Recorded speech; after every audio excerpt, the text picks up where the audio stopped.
Galatians, chapter 2.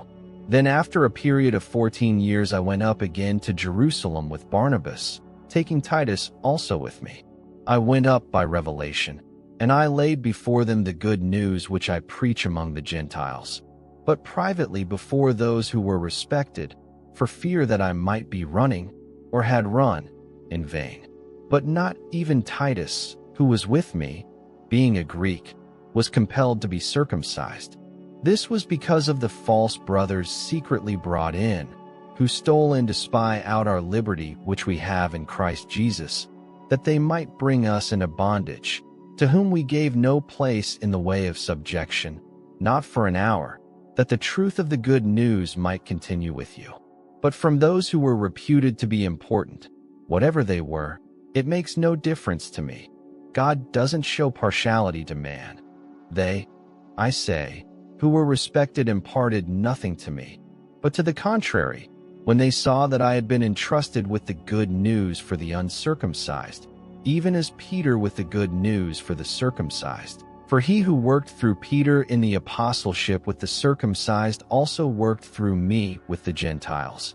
And when they perceived the grace that was given to me, James and Cephas and John, they who were reputed to be pillars, gave to me and Barnabas the right hand of fellowship, that we should go to the Gentiles, and they to the circumcision. They only asked us to remember the poor, which very thing I was also zealous to do.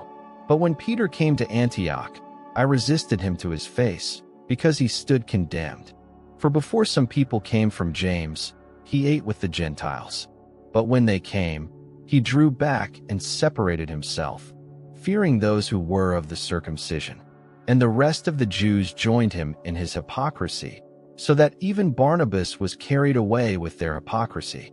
But when I saw that they didn't walk uprightly according to the truth of the good news, I said to Peter before them all, if you, being a Jew, live as the Gentiles do, and not as the Jews do, why do you compel the Gentiles to live as the Jews do? We, being Jews by nature, and not Gentile sinners, yet knowing that a man is not justified by the works of the law, but through faith in Jesus Christ. Even we believed in Christ Jesus, that we might be justified by faith in Christ, and not by the works of the law, because no flesh will be justified by the works of the law.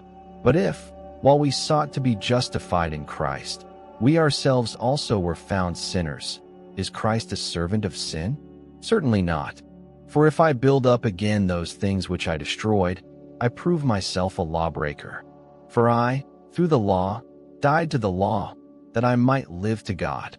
I have been crucified with Christ, and it is no longer I that live, but Christ lives in me. That life which I now live in the flesh, I live by faith in the Son of God, who loved me and gave himself up for me. I don't reject the grace of God. For if righteousness is through the law, then Christ died for nothing.